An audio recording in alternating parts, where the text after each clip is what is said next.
It's Matt Slick Live. Matt is the founder and president of the Christian Apologetics Research Ministry, found online at CARM.org. When you have questions about Bible doctrines, turn to Matt Slick Live for answers. Taking your calls and responding to your questions at 877-207-2276. Here's Matt Slick. Everybody, welcome to the show. It's me, Matt Slick. I hope you're having a good time listening to Matt Slick Live. And if you want, you got to give me a call, 877-207-2276. Now, just to let you know, we're having a little bit of phone problems still. They told me 2 out of the 5 lines aren't working, but they're able to talk to you. So if you call in, it should be fine. At least we've got 3 lines going. So, and the number, 877-207-2276. All right, so I released an 2 articles today, actually.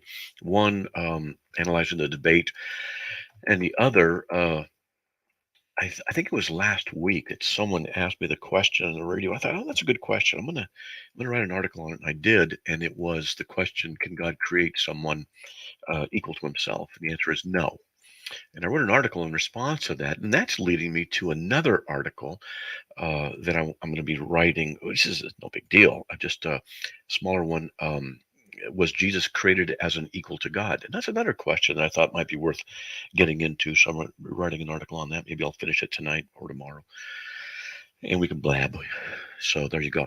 All right. Now, whatever you want to talk about, all you got to do is dial 877-207-2276. If you're interested in watching the show, you can go to carm.org, CARM.org, and on the right-hand side of the homepage, in fact, I'm going to do that right now. You'll see a picture of me with a microphone on my head, and then it says Matt Slick Live. You click that, watch Matt Slick Live Radio. It's me sitting in the office, and sometimes what I'll do is I will change things on the shelf behind me. Sometimes a lot, sometimes just a little, so that sometimes the people in the chat will point out what the change is. And there is a change today, a small one. Maybe they can tell me what it is. And there's a nice fellowship of believers that we have that go in there. So we're going to be working on several things. We're going to be working on getting into Rumble. We actually have a Rumble account, and we have to get the stream key. We had it all set up and it was working, and now it's not working. I don't know why. And we're going to get the our web guy to help out. Yes, Noel got it. The lights are a little brighter, because that's what it is behind me. It has 3 AA batteries in the case, and they were all like 3 weeks old, and so I put one fresh one in there, and that way it's not over. That's right. And my novel, The Time Trap, is moved also. And it's up on the top shelf because it was falling down. And then I did the radio show. So there you go. All right. Yeah, Time Trap is one of my novels that I've written. And actually, that reminds me of something. See, I wrote this novel because I saw a science fiction guy say something that it's really hard to write horror in science fiction. So I said, no, I can do that. And I did. And that's Time Trap. It's not horror like gruesome, but it is frightening because of this creature that these people encounter. And so, I enjoyed writing it, and people have, if anybody read it and they want to call in and talk about it, please do. I had people tell me they really enjoyed it, thought it was good, it'd make a good movie. Apparently, the things I write, people say would make good movies, and I would agree with that. All right, so this reminds me of something, step to the left or right, whatever you want to call it, but artificial intelligence. So I have a family member who knows an expert in this. I'm going to try and get a conversation going with this person because I've got some really interesting questions. Well, I think are interesting about the nature of AI. And apparently, I've heard this before. I've heard it from other places that people are getting concerned about AI taking over. Artificial intelligence, okay? Machine language, machine intelligence that will then be able to reproduce itself and be in control. And if you've seen the movie Terminator with Arnold Schwarzenegger, came out in '94, I think it was, and it was great. And it was because the machines that man had developed became self aware. And then they realized that mankind was a threat to the machines. So the machines preemptively attacked mankind with nuclear power because they were tied into the grid. And they called it Skynet. Skynet took over. Great movie. And they've made 2 sequels to that, which are just awesome. I love science fiction. So, I'm just automatically like, yeah, thumbs up.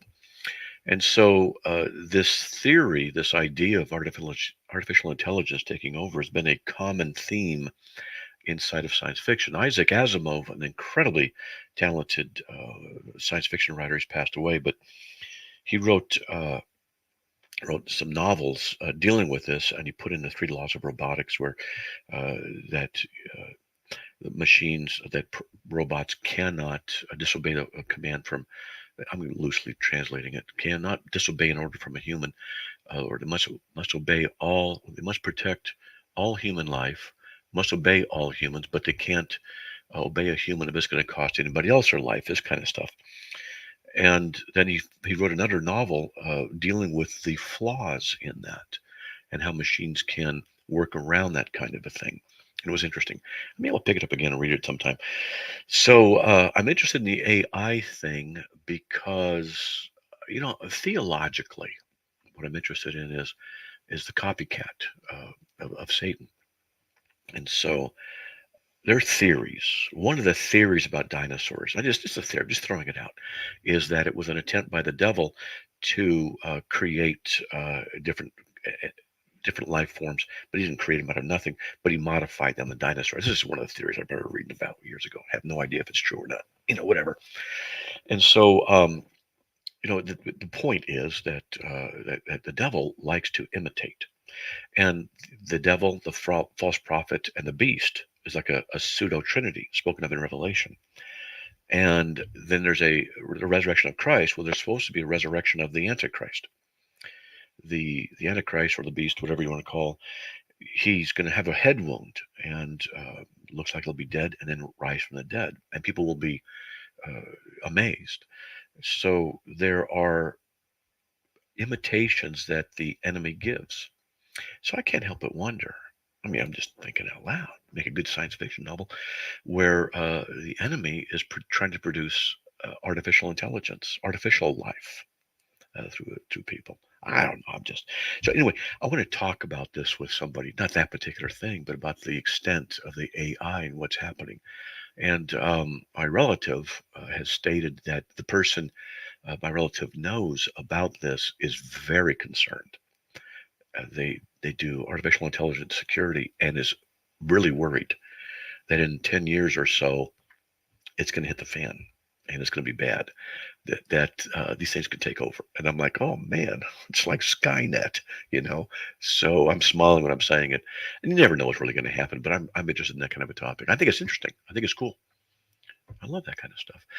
Hey, if you want to give me a call, all you got to do is dial 877-207-2276. Now, Joanne says pseudo intelligence, not artificial. Well, it depends what you'd call artificial. Because if it's not the real thing, it's a mimic of it, then it would be artificial. It's also pseudo intelligence. And here's the thing: is there's a phrase in programming called GIGO, GIGO, garbage in, garbage out. You get out of it what you program into it. What are they programming? Are they programming the artificial intelligence to have the ability to teach itself and reproduce itself? That would be scary to me. I would be in a room of programmers going, "Can I ask a question?" Yeah. Is it wise to make a program that can reproduce itself and learn from what we do with it? Is that a wise thing to do? I would just ask the question, you know, because just because you can do something doesn't mean you should do something.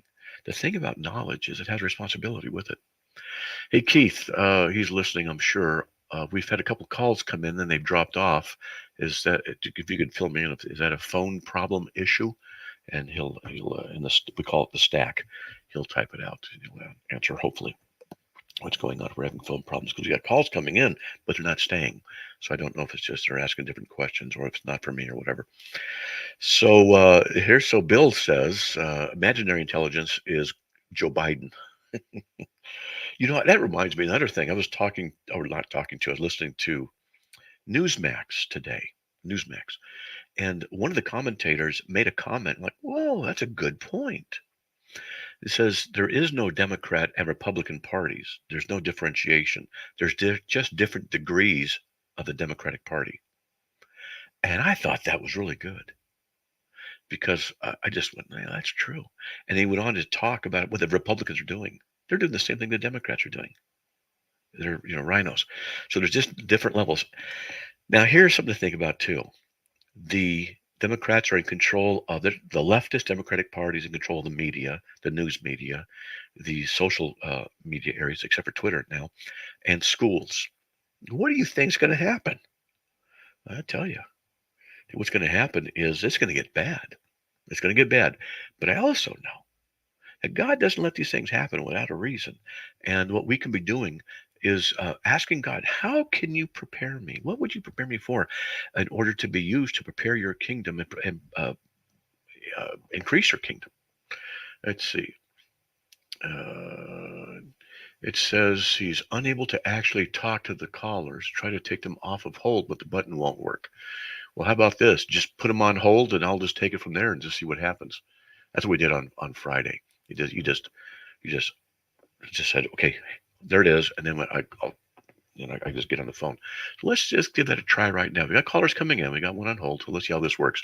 Whoops! And right when I hit the button, they dropped off. So maybe we're having a problem with the phones. Dodo bird, 2 birds we can't get off the ground. So what do you think of that? Well, hey, what am I going to say? So I tell you what, if you want to interact with the show today, all you got to do is you can try calling. There's another call. Let me try this again. Let's see how it works. Let's see. Hello. You're on the air with Hello, Matt. Hey, how are you? Hey, I made it through. Yes, it was just dropping, so it wasn't me on my end, and yeah, I wasn't sure if Keith could hear us or not. No, Keith says he can't. He types some stuff out to me. So what we have to do, I'll just let everybody know, is just call in. Keith will just let it ring, whatever it is. He'll put it on hold without answering, without picking up. I'll see it, and then I can just jump on and we can get it to work. How about that? That's what we did with you. Sounds good. All right. So what's up, man? What's up, buddy? Well, I've called in before there, Matt. Love your show. This is Buskman there in Dayton. Okay. I heard you speaking about, I love the Terminator as well. I've done a lot of research, and Matt, I'm coming up with the strangest findings Really? through the World Economic Forum itself. Really? Website number one. So these are bona fide websites, and his I don't know what his formal classification is, but that Noah Harari, that Yuval Noah Harari, that is an advisor to Klaus Schwab. Okay. Have you heard of him, Matt? I don't know if I have or haven't. I'm not good with names, but something is ringing a distant bell on that one. So, there's a break. Hold on. Okay. So we got a break. So hold on. I'm going to talk about this because this is going to be interesting. I know. Hey, folks, we have, I guess we have 3 open lines. If you want to give me a call, what will happen is you'll just be ringing, and all of a sudden it'll go quiet. That means you're on hold, and then I'll pick you up, and we'll get through that way. Okay. Hey, we'll be right back after these messages. Please stay tuned.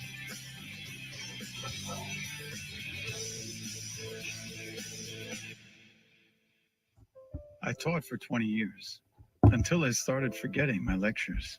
Eventually, he had to quit. Getting his early Alzheimer's diagnosis was hard, but it gave us time to take control of the situation together. I can't imagine going through this without him. If you or your family are noticing changes, it could be Alzheimer's. Talk about seeing a doctor together. For more information, visit alz.org/time-to-talk. A message from the Alzheimer's Association and the Ad Council. If I could be you, and you could be me for just 1 hour, if you could find a way to get inside each other's mind, walk a mile in my shoes. Walk a mile in my shoes. Walk a mile in my shoes. We've all felt left out, and for some, that feeling lasts more than a moment. We can change that. Learn how at belongingbeginswithus.org. Brought to you by the Ad Council. Walk a mile in my shoes. We live in an on-demand world. Time, weather, meals, and content. That's why the Truth Network has the Truth Podcast Network. Some of your favorite Truth Network programs, plus some that are podcast only. Rich content that is rich in the Word. If Not For God podcast with Mike Swick, God takes men from rock bottom to the kingdom of God and turns hopelessness to hope. Stories to encourage you what might have been if not for God.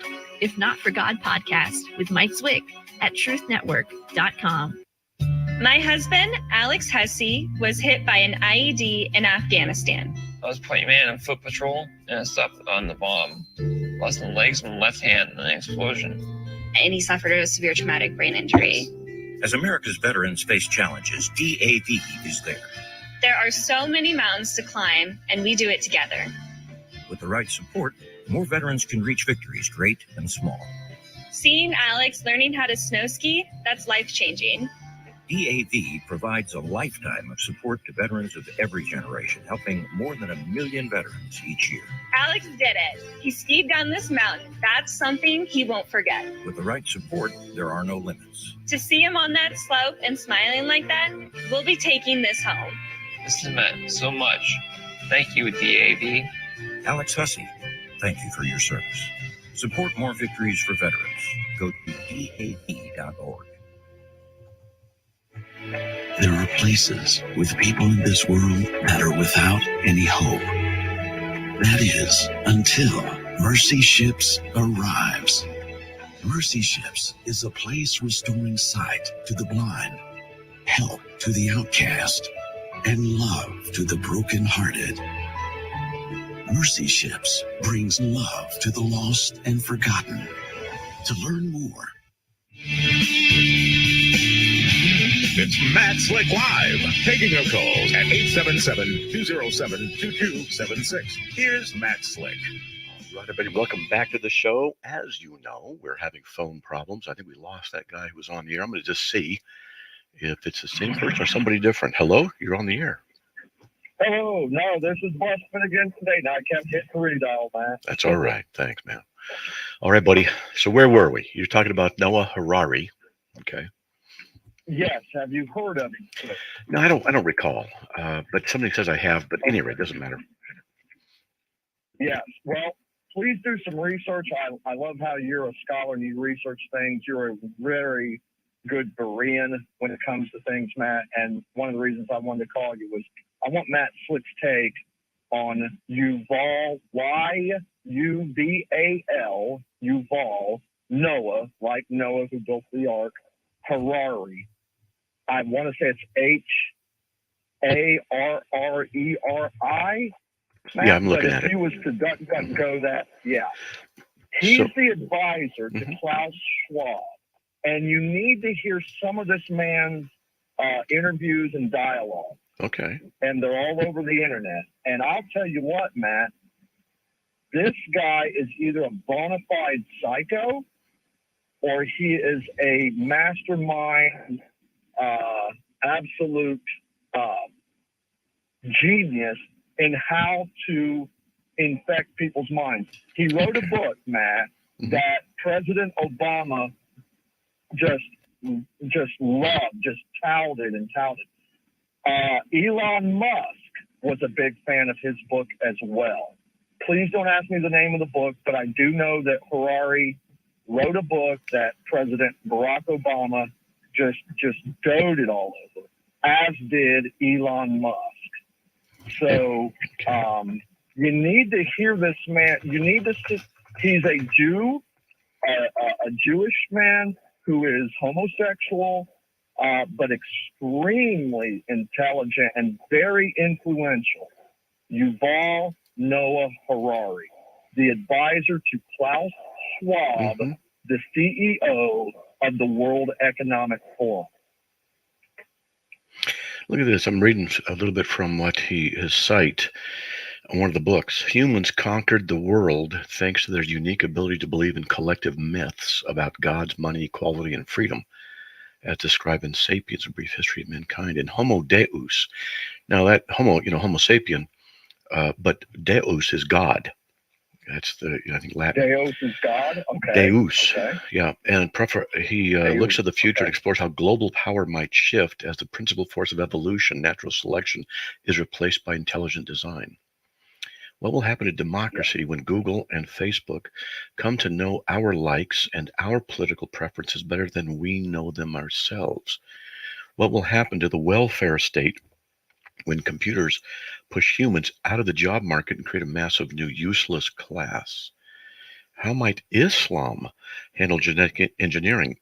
Will Silicon Valley end up producing new religions rather than just novel gadgets? And then the last paragraph, as Homo sapiens become Homo Deus, what new destinies will we set for ourselves as the self-made gods of planet Earth? Which project should we undertake, and how will we protect this fragile planet and humankind itself from our own destructive powers? The book, blah, blah, blah, blah. Yeah. Interest peaked yet, Mr. Slick? What's that? Oh, yeah. Actually, in several levels. I gotta finish editing my first novel, The Influence, and then I was working on my second novel in the series, and I'm probably going to change the beginning of it. I'm going to keep one chapter, one page, Okay. which maybe I'll read, just because people are Let having a me little know dead when time. But I want to read that piece of work, Matt. Yeah. yeah, and so I'm thinking about incorporating some ideas, let's just say, into stuff. Okay. Yeah. So, yeah, you never know. You never know. So there you go. He is a very influential person. He influenced the President of the United States, Barack Hussein Obama. He has influenced Elon Musk through his writings. But yes, when you see some of his interviews over probably, I want to say within the decade, Matt, just listen to this man, and you would think, oh, he's just speaking hyperbolically or metaphorically. No, he doubles down, Matt, and says, and no, what I mean is this. And it's like, this man's serious. This guy isn't talking metaphorically. He's talking genuinely. Don't take my word for it, Mr. Slick. I know there's probably some listeners out there listening to your program who is nodding their head saying, Botsman and Dayton, yes, that's true. Because they have seen him and heard him. And it's almost so outlandish, Matt, that it's hard for sane people like yourself and I and your listeners to actually grasp. It's like, that's so outlandish. Right. But he's serious, Matt. And so I'll tell you what, if you could find out which specific thing to look at, because he's got lots of books. I can. And you email me, and if you email me, I tell you what I want you to do. I want you to email me anyway. You just email me at info@carm.org, and I'll see it. And then what I'll do is I'll respond and give you my private email address. I don't give out to very many people. Matt. And that way you can just go and do that. Yeah. Okay? Yeah, I will honor that, and I'm humbled by that. Yes, I need people like you, as do many in your own, to get out about this, man. And Christians need to know, pastors need to know what Yuval Noah Harari is doing, and he's alive and well, advising the World Economic Forum CEO Klaus Schwab, who is not a good man either. But I think he's under the spell, if you will, pardon the pun, of this man.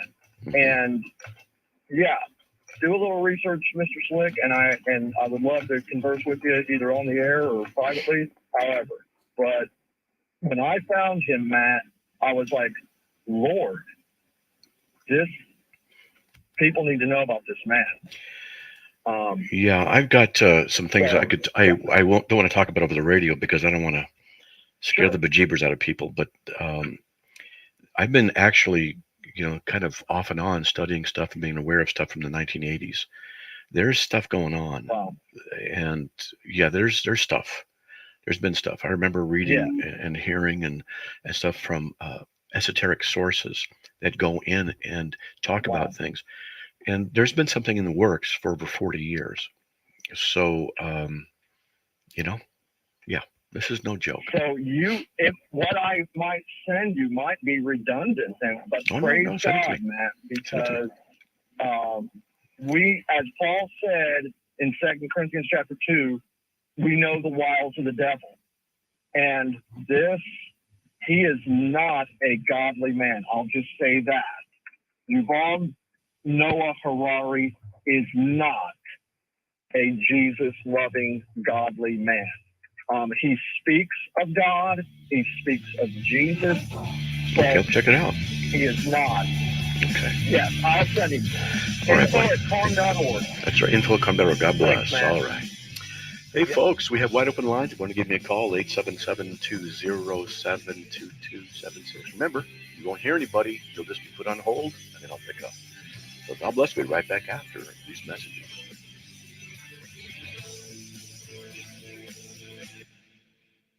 One of the saddest things ever heard on the radio.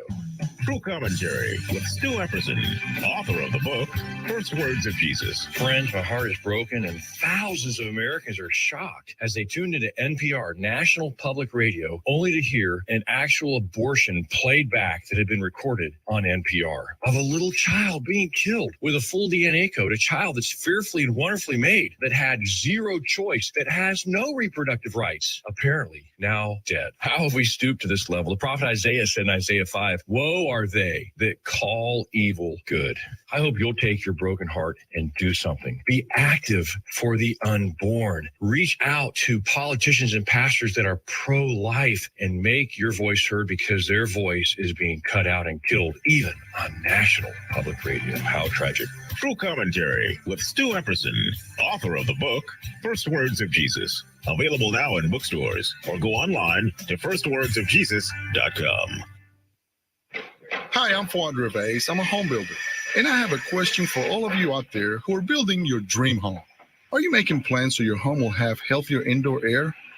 It's an important question because there's a deadly invisible radioactive gas that can seep into homes from underground. It's radon gas, and when you breathe it in, it can cause lung cancer. Among non-smokers, radon is the #1 cause of lung cancer. The good news is that it's simple to build a home, so radon is not a problem. Building your home radon resistant is a good, inexpensive way to stop radon from entering your home. Any builder can do it. So protect your family. Talk to your builder. Tell them you want a healthier, safer dream house. You'll have better dreams. Learn more. Visit the EPA at epa.gov/radon. That's epa.gov/radon. This public service announcement is brought to you by the EPA, who does not endorse this particular builder or any other commercial enterprise. There are places with people in this world that are without any hope. That is, until Mercy Ships arrives.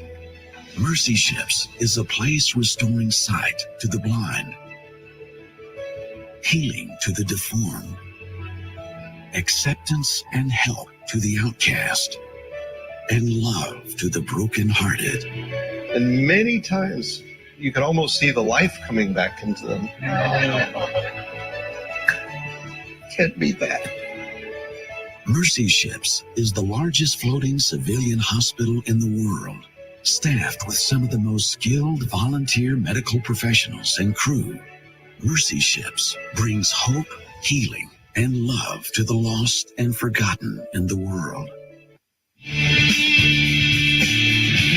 It's Matt Slick Live, taking your calls at 877-207-2276. Here's Matt Slick. Everybody, welcome back to the show. Bottom of the hour. If you want to give me a call, all you got to do is dial 877-207-2276.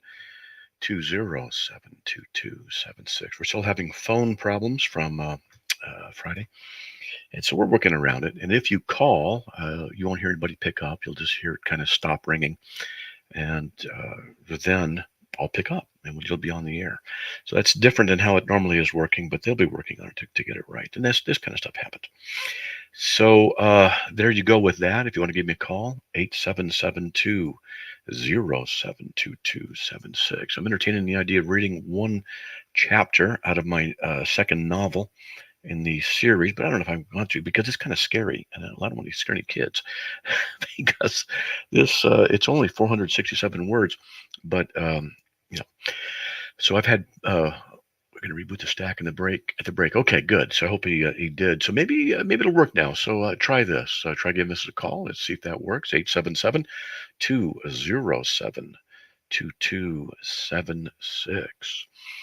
So lots to talk about, and but I got an interesting phone call today from a friend, and we got talking about some stuff and about difficulties in life, just a generic kind of conversation.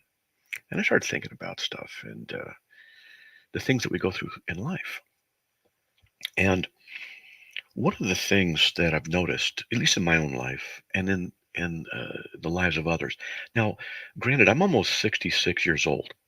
So hindsight is really advantageous. When you look back on your life and you see what is important, what's not important, you see your mistakes, which, oh man, boy, I tell you, they just dot the horizon of my past. And as you see the things you've done and you want to do, and you gain wisdom from those things. Now that means then I should have a lot of wisdom, because I've certainly made a lot of mistakes, and that's the truth. And so we were talking, and this gentleman was having difficulty releasing some of these past events and moving forward. And this is, the same kind of a thing that happens to a lot of us, that maybe we've done something wrong, or wish we hadn't done something that we thought was right, or why didn't we do the thing that was right? It just, there's all kinds of variables in that, but we have regrets. And those regrets can really be detrimental. Not necessarily because those regrets have deleterious ramifications. That means, there's some bad consequences. But those kind of things are legitimate and real. But I wanted to focus on one other thing. And we were talking, and I said, when you're looking inward, you can't look outward.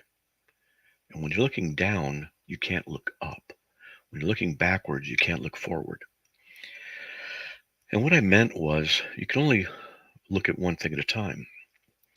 So if you are dealing with a struggle, a regret, a memory that causes you pain and suffering, you can only look at one thing at a time. And if you look back to those things, you can't look forward, and you can't press on to the things that God has for us. He says, Paul says in Philippians 3:12, he says, I press on so that I may lay hold of that for which I was laid hold of by Christ. And I started thinking about this, because as I look back in my own life, there's a lot of regrets. I really do have quite a few. I really do. There's some that are just, whenever I think about it, there's always a couple, three that are just prominent. And what do I do with those? Well, first thing I do is I acknowledge my failure in those. Sometimes there's sin, sometimes there's stupidity, sometimes there's a combo, sometimes it's just impulse, lack of wisdom, whatever it is. But the effect is the same, and I have regrets. And one of the things I've learned over the years is that by looking back, I can't look forward. And I look at those things behind me as lessons that I must learn from. And I then change them from regrets. They don't stop being regrets, but I should say I change the power of their regret into the optimism of learning.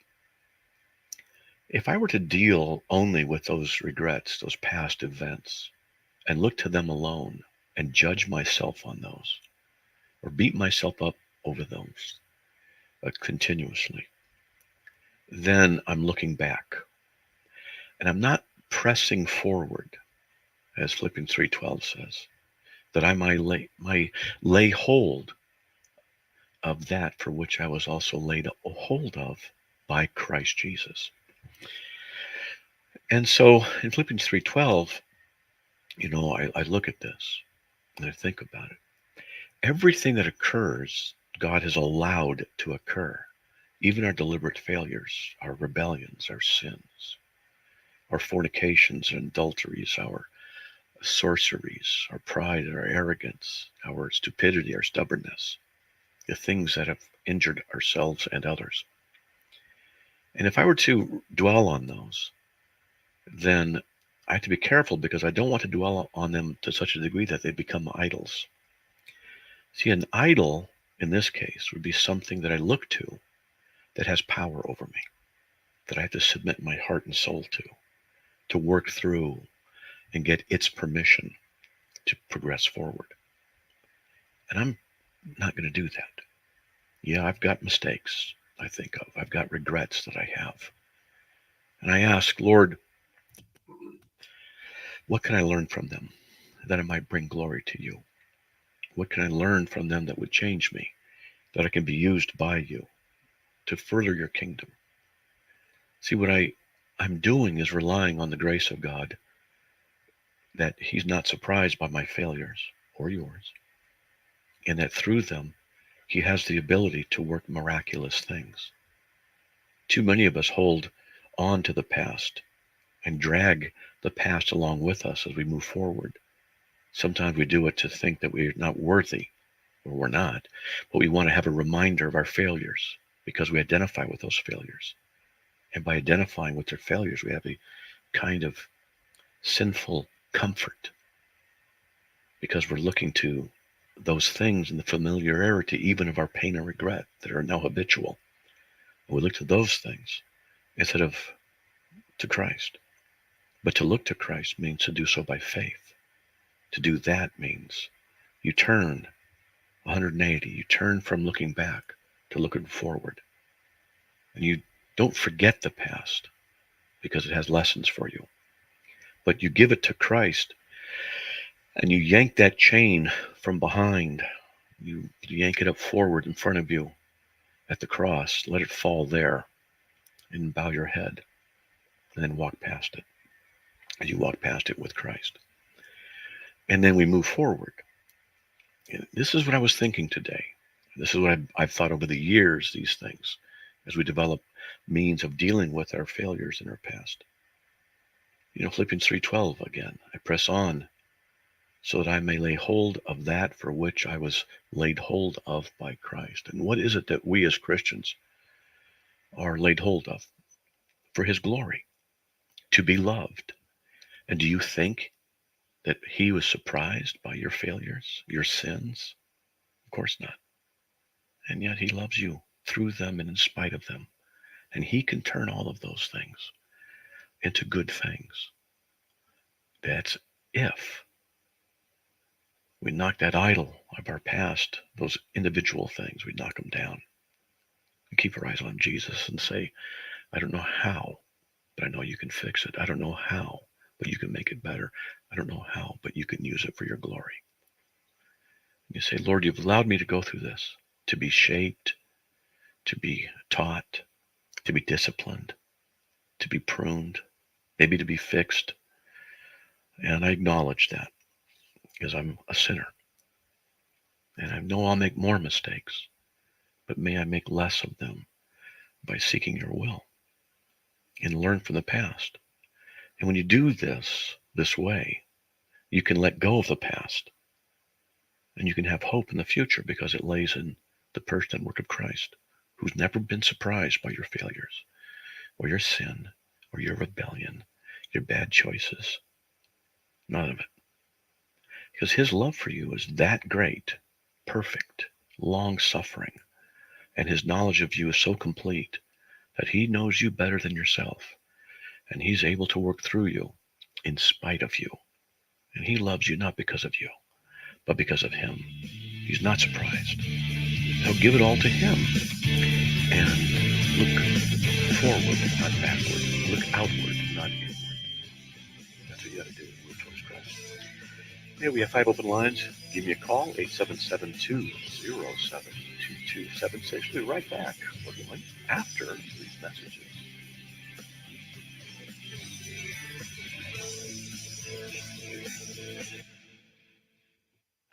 Okay, I'll be right there, guys. Hey, oh, Deb, come on in. I thought you were the radon test guys. The who test guys? Didn't you see the paper Sunday? The Surgeon General issued another warning. Oh, like the cigarette warning? Exactly. Only now they're saying radon causes lung cancer. For non-smokers like us, radon is the #1 cause of lung cancer. You're kidding me, right?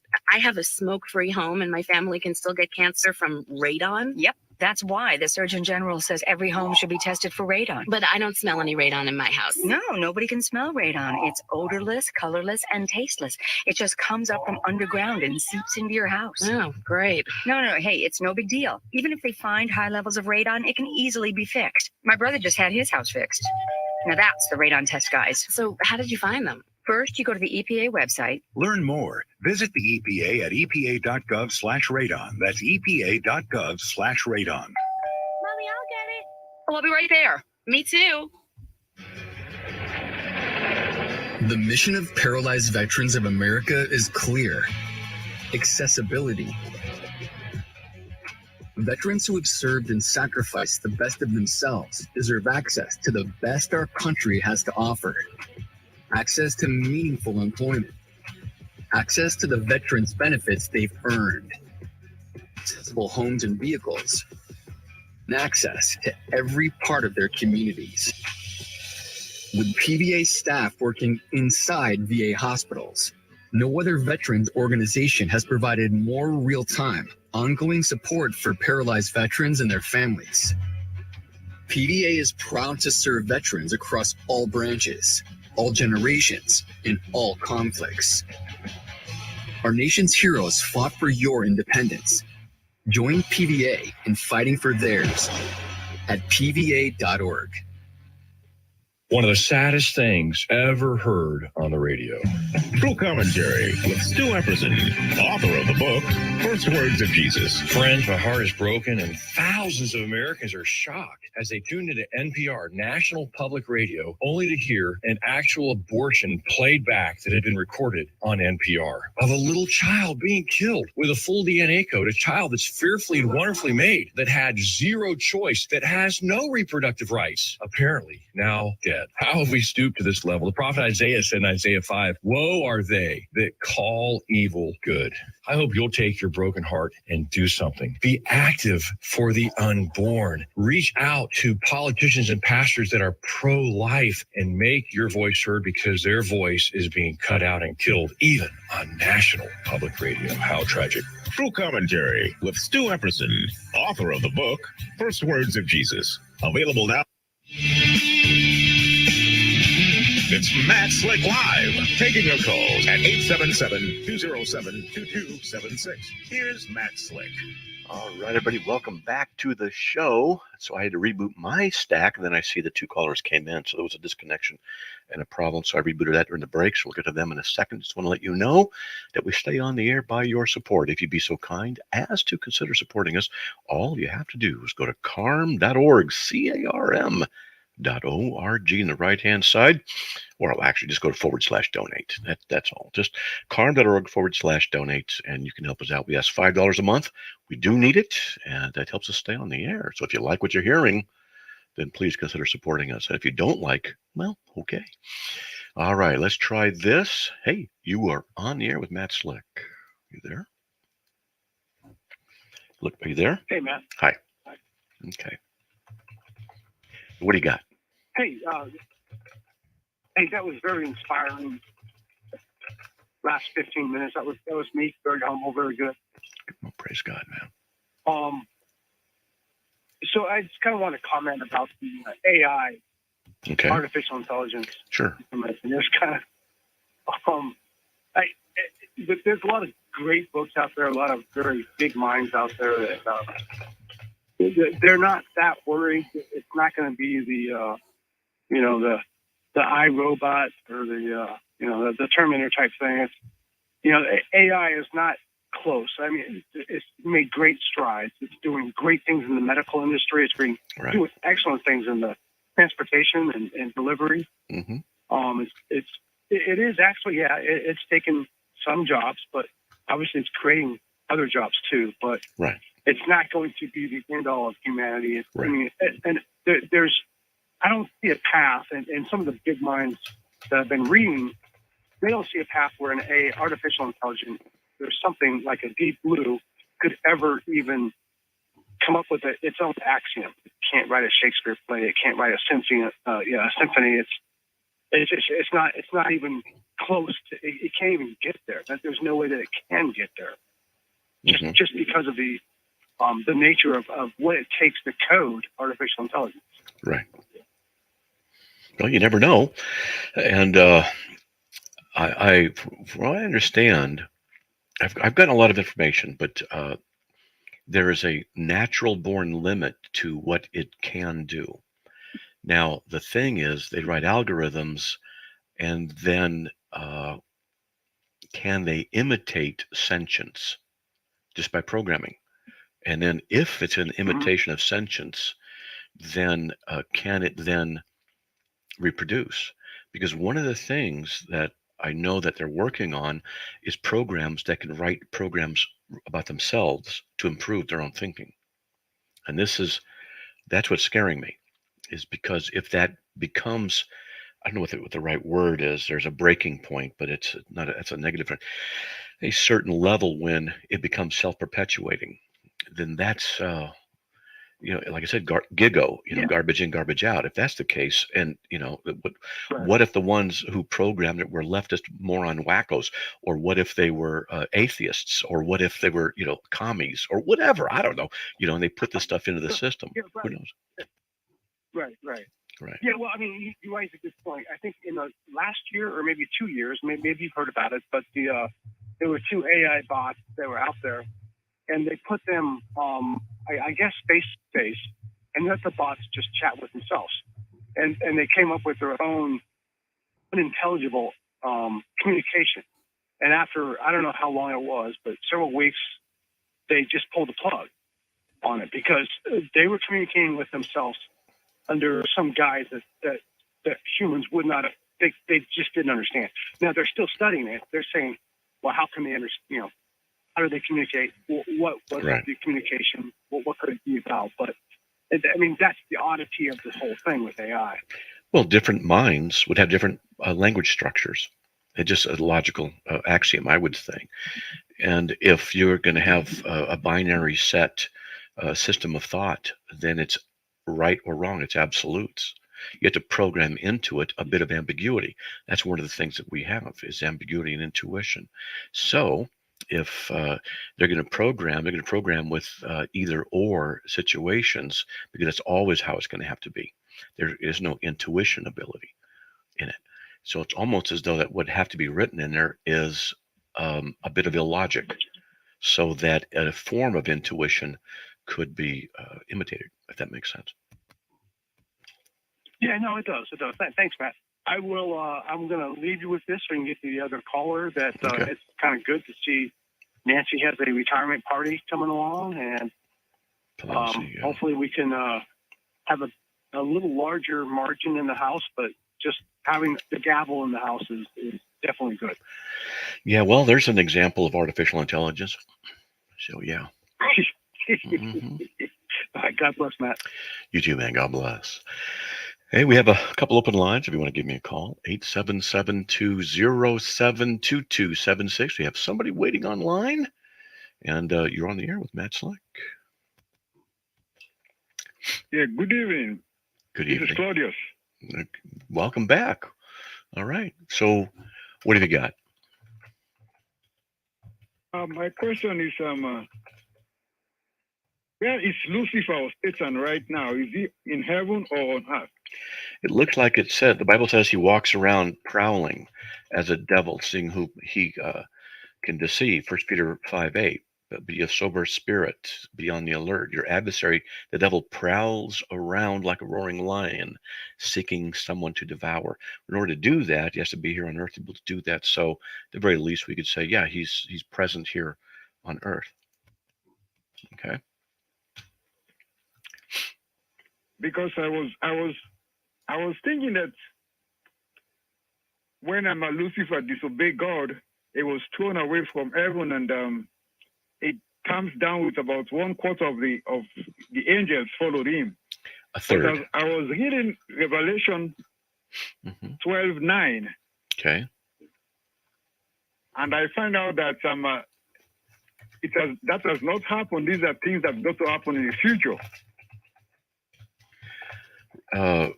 I begin to wonder whether he's down here on earth or whether he's still in heaven, because I don't have any passage that would tell me that he's down here on earth.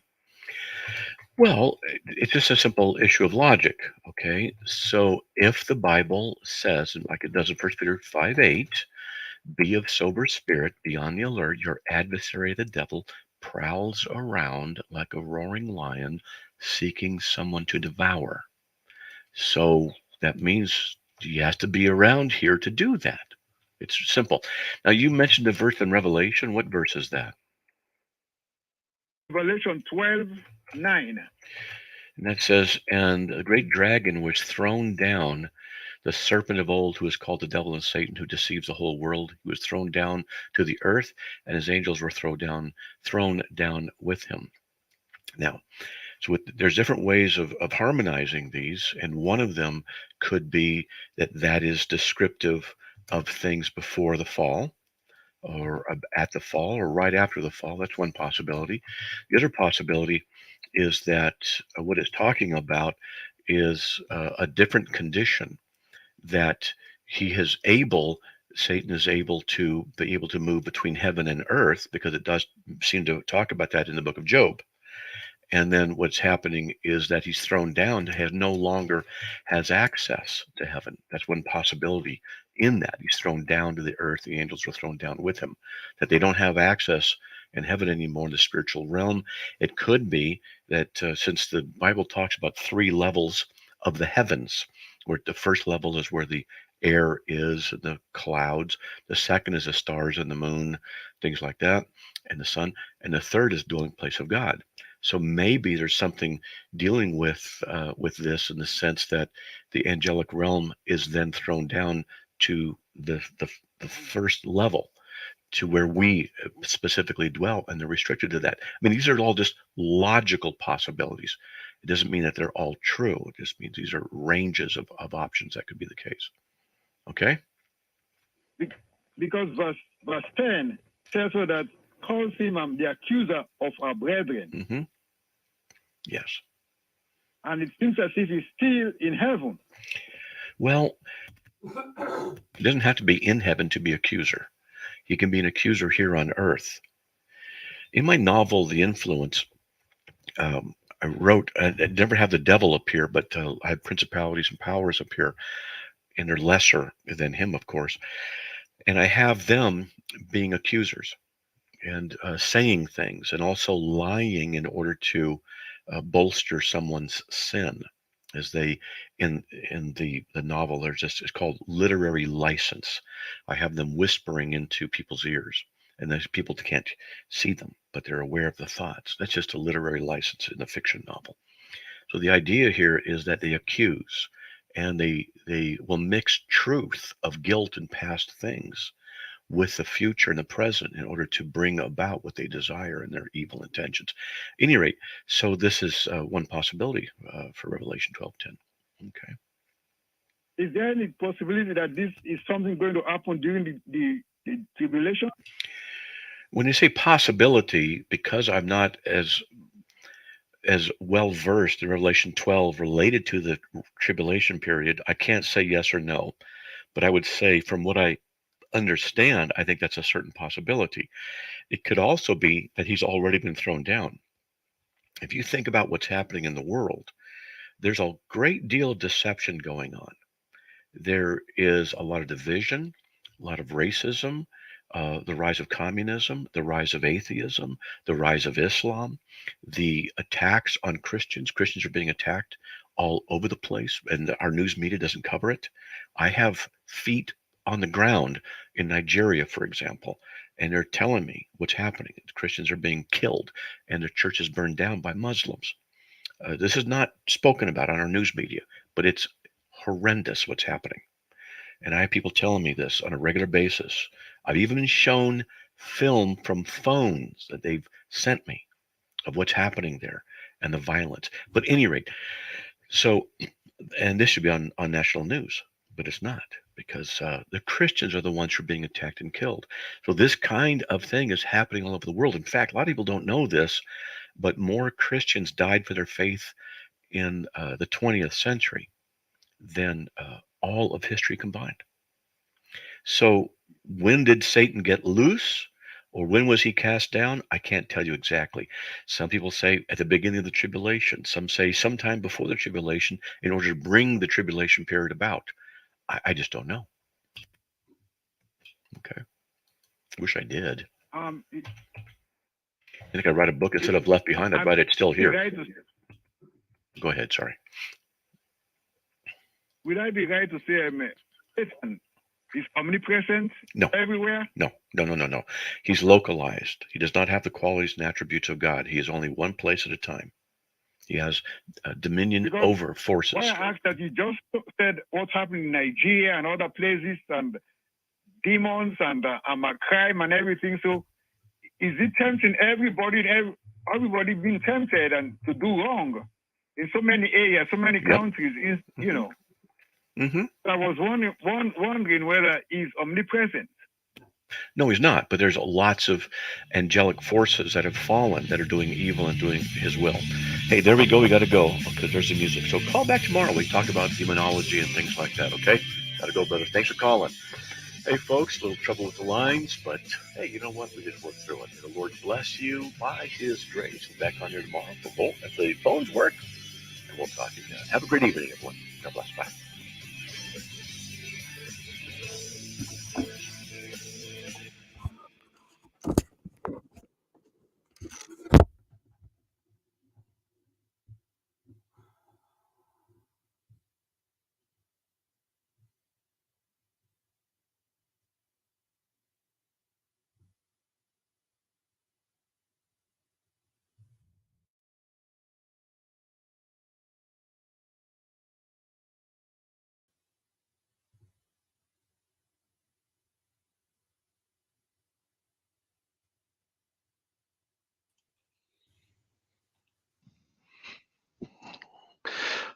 All right, there we go.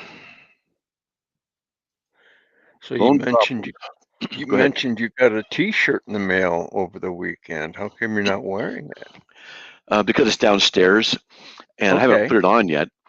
But we haven't even washed it yet. And I hold it up, and I showed Nick. She goes, "It's too small for you." I go, "What?" Yeah, and I pre-wash all of them. They recommend it. So I go here. Let me go down right now and put it on. Okay. Okay. Yeah. While we're talking. And I sent you some care instructions too to care for it properly. You mean like fold it 3 times and put it up on a high shelf by itself? Just wash it in cold water, turn it inside out, stuff like that. You see, I'm gonna put them through the torture test here in my house, and I'm gonna wash them the wrong way. The mistakes I made, I'm gonna wash them the wrong way just to see if the images hold up anyway. But when you got one that transferred good like yours, I want it to last. Yeah. Well, what I say is my theory, my clothes washing theory is really simple. I just put everything on cold everything, water, put stuff in, wash it, then put it in the dryer on nuclear, and then whatever survives, is what I wear. Hey, this fits nicely. Oh, good. I do. Okay, I'll come back upstairs. Okay. Yeah, it'll be perfect for a T-shirt Tuesday. T-shirt Tuesday. I'll have to wear it tomorrow then. There Let's you go. see. All right, walking in here. Here we go. Almost there. All right. Okay. Okay. Here we go. Do this. Everybody can see it. There we go. That's for when you discuss things with the Orthodox and the Catholics. There Yeah, you hold go. still. Hold still. Yeah. There it is. Yeah. That's a good size. It works. 2X. Good. It just, yeah, it's just a good size for me. 2X extra large. Is that what it is? Yeah, that's what you said you were. Okay. It works. Nice. I've got some other sayings I thought were really good. Oh, And we'll get to them. let's see. I was watching something a couple nights ago. I went, hey, that'd make a good saying. I adapted it. A good point. Let's see.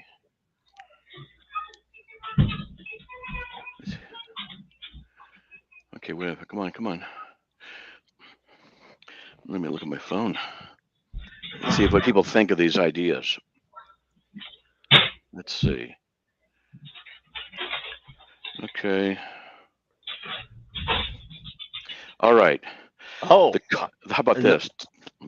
For Noel, I got one. I got one ready to do on the sandwich. Yep. Yeah. I like mine too, Charlie. Oh, good. I'm so glad. I'm getting the hang of it now. They're gonna be quality now. Not just. Oh, cheap what would be knockoffs. really good? It says this T-shirt is for women. How to make a sandwich. Just instructions. Well, Laura put together a wonderful graphic of how Reformed women make better sandwiches. Yeah, that's true. She put together a knockout one, and I can't wait. Let's see where. Can you do black T-shirts with white letters? I could. Yes. Yes. Okay. I always like black shirts, dark shirts. Okay. I'll keep that in mind. But it looks good. So how about this? I got two more. Here's a saying. The cost of silence is great. That's one. And the other one is those who control words control your thinking. Ooh. I stumbled on a North Korean woman who escaped North Korea, and she learned English. She's here, and she went to like an Ivy League school, was able to get in, and she was shocked at the indoctrination principles, which were the same as North Korea. The very same. You can't use certain words, and you have to submit to the status quo, to those who are above you. You cannot deviate from it. She's going, this is the same thing that they were saying. She said in North Korea, they don't have the word for love, and they don't have the word for freedom. It's wiped out. You're not allowed to say those words. And so even her mother or grandmother wouldn't even say the words to her, because if she did and it got out that she mentioned the word someplace, then they could come get the grandmother and put her in a camp, a labor camp, kill her. So they wouldn't even say it, because a child might say it when she was young. This same kind of thing's happening here. Those who control words control your thinking. And we've I never remember, so you'll have to send a text or an email so that I can design stuff, because I'm not by a pen and paper. Unless Charlie writes it down. I got a whole list that Matt gave me. I'll send it to you. It would choke a horse. Some of them are so verbose, I don't know that I could fit it on one shirt. But we gotta start promoting this on CARM. Yeah, that kind of thought police. I mean, used to be science fiction. We used to see old Twilight Zones that were, that were meant to scare you about how it could be, and man, it's become how it is. And even in this country, we've got the thought police out there. And they're in our schools.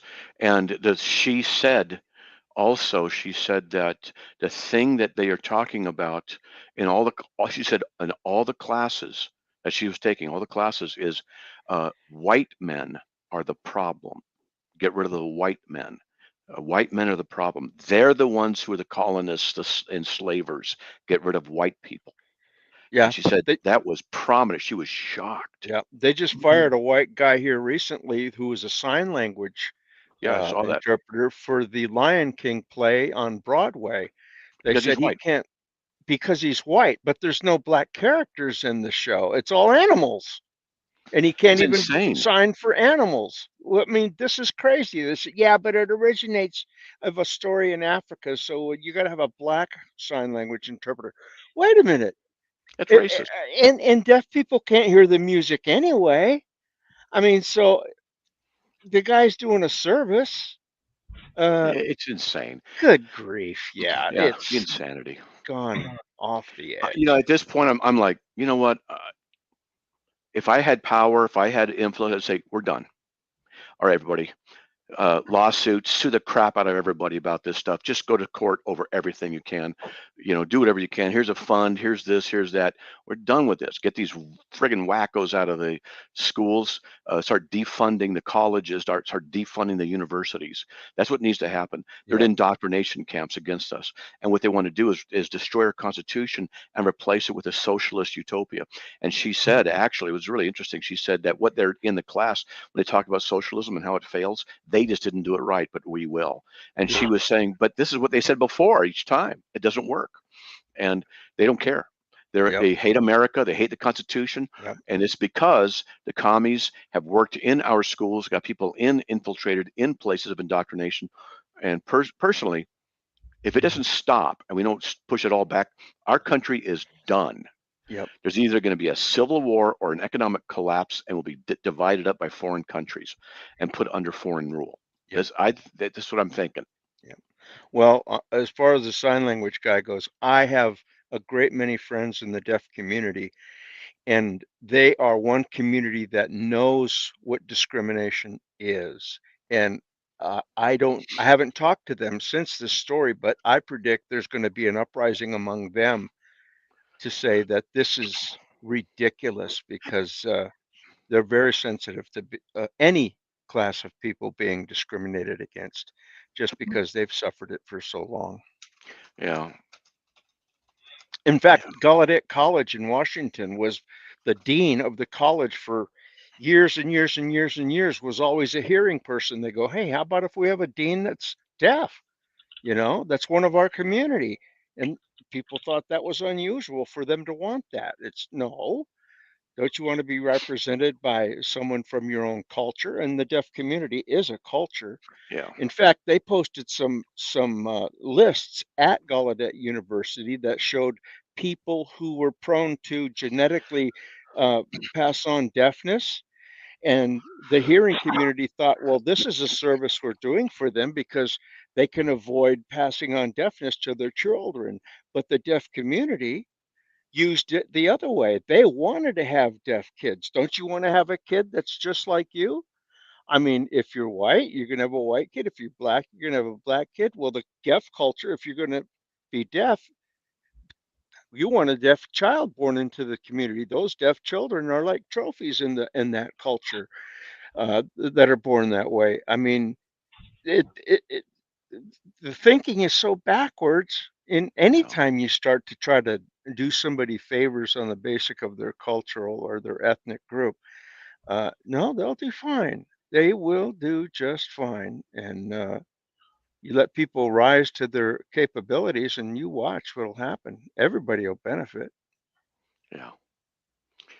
Yeah, well, the political correct crap, it's a distortion of truth. Oh, apologetic, but not sorry. Look at that. That's good. I want to see that. I want to put that on the big screen. That's another knockout graphic by Laura Anderson. I couldn't wear it with Bentley here because it's white. So he laughed. Oh, that's okay. It's okay if he spits up on it a little bit. That's a trophy too. He is. Yeah. That's why I like dark stuff, because it stays cleaner longer. That's it. Or it looks cleaner longer. It looks. There, That's the same thing. Same thing. Looking cleaner and being cleaner in my mind. There Same you thing. go. Yep. That's right. So did I tell everybody that Anique had cancer removed from her nose on this side? And I watched the procedure: needles, cutting, going down, cauterizing, the whole bit. To let me watch, and blood not everywhere, but blood, the stuff, stitching, slicing. It was interesting. My mom likes to watch that stuff. She likes to watch. Actually, when she got one of her knees replaced, they didn't put her totally under, and so she got to watch the procedure on the camera. Me? Put me out. I'm sorry. I'm gonna be, be like, hey, okay, just put me out like my, other procedures. Just put me out. I don't care. I just want to wake up and it's done. That's all I want. That's right. And wake me up with a morphine drip, so I don't really care. Yeah. That's right. I don't care. I don't want to feel it. I'll go home later, and that's good for me. But I have to have a tooth implanted here because some teeth are moving and some stuff because I'd lost a tooth when I was younger. And so now they have to go in and it's going to cost $2,000. I'm going to do it when I start getting Social Security next year in about 6 months. And I'm not looking forward to that, but they're going to, they do the whole bit and they grill and dry. It says it takes like 5 months, like 3 sessions in 5 months. And, but you know what? You got to be awake for that. I go, I'm fine, man. I'm fine. Just put me out. I don't care what you do. Just put me out. If they give you nitrous oxide, you won't care. It doesn't work for me. Really? I have a super efficient liver, and so they have to. It's actually in my notes and different medical things that they have to use this really strong stuff. Even the gas won't do it? I mean, yeah. I'll be darned. The laughing gas was really good for me. Oh.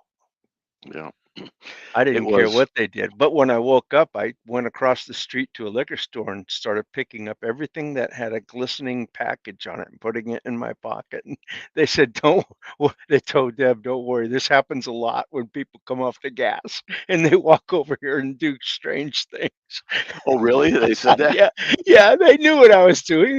This guy's, he's coming off the gas, yeah, anything that was shiny and glittery, little combs in a plastic package and a toothbrush, and just hygiene articles, I guess, appealed to me under the influence. No, they gave it to me once. I go, yeah, let's try it. And they're sitting there and they go, okay, how do you feel? I go, well, you're going to give it to me? They go, oh, it's not working on you very well. I go, no, I feel a little something, but no big deal. And they said, forget it. And I said, okay. Oh, I watched my her Shannon's clavicle break. That's gross. Charlie, what material is your t-shirts? Joanne wanted to know. I told her Hanes, but I don't know. They're mostly 100% cotton. Yeah, it has to be, for me, it has to be 100% cotton because of my autism sensitivity to stuff like this is making me sweat and already. So it has to be super, super comfortable or I don't wear it. I'm starting to sweat.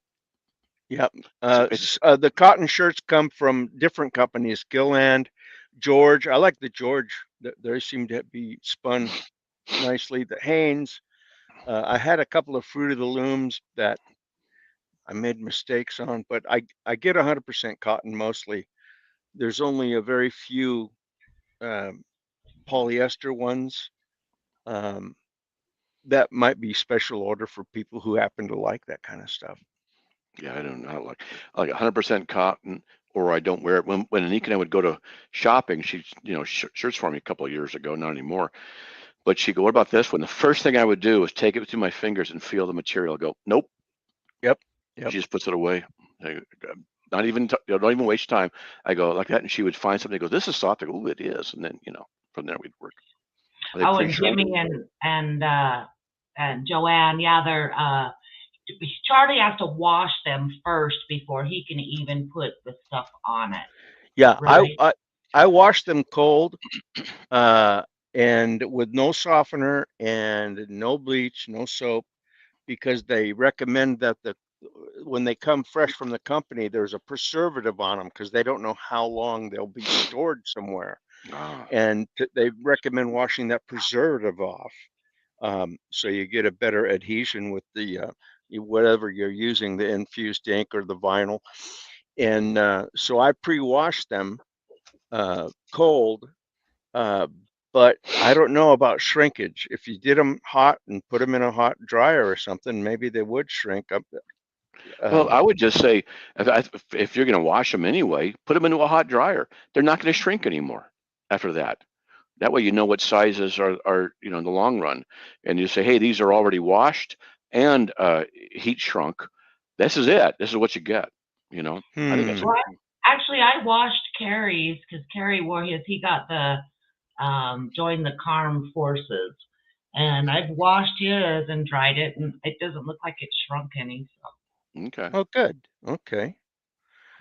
No, I nuke everything. I put it in a dryer on maximum nuclear stuff so that when you open the dryer, like a wave of lava air comes out.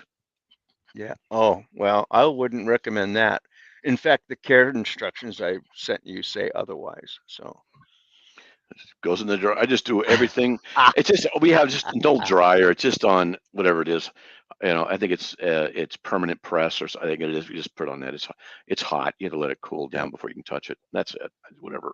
Yeah. My philosophy: whatever survives, that's what I wear. No more worries about it. I just put mine on the lowest heat, and it comes out nice and fluffy and feeling good, and it comforts me to feel it warm and fluffy. So, yeah. But we'll have to work a deal out for getting on CARM because it has to be that it is paid. Otherwise, we violate 501c3. That's right, because the CARM Christian Witness is a separate entity from CARM.org entirely. I just set it up that way for fans of CARM. They'd be familiar with it, and they'd know that we're of decent reputation, and we're But yeah, in fact, I'm going to be walking through the same process you are, hopefully, with Josh. I got all the information for the AdSense stuff. Okay, good. Oh, and all the shirts, tax and shipping is included on the price. That's right. How much are they? $35. 35? Okay. Yeah, it cost me $6 or $7, or sometimes $8, depending on the zip code to send them. But I'm sending them, that's the total cost. It'll turn around and come to you, and I pay the shipping. Okay. Let's see. Can someone send me a link again to the T-shirts? Yeah, it's right there above. Yeah, CarmChristianWitness.com. I think you should do a different one. Christian T-shirts. Domain is already taken. You can do cool T-shirts, cool Christian T-shirts. Yep. I looked up so many different domains, and there were so many were taken. I just threw that one in on GoDaddy, and they said that's open and cheap. Okay. And so I took it. Okay. There you go. Matt's wearing it right now. Debbie just came home. Okay. Come look. I know, that's okay. Don't worry about it. She knocked over one of my things. Yeah, look. Laura got hers too. It's not a meeting, it's the after show. Look. I'll put it on full screen. You like it? Laura got hers too. Okay, she's happy, so I'm going to go and take advantage of her good mood.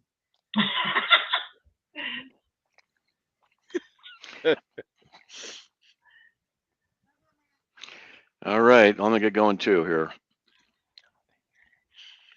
All righty, she shouted, "Love you." All right. Okay. Yes, love you, Deb. Laura loves you too. All right. We'll see you. God bless everybody. Right up. Okay. Bye. Bye.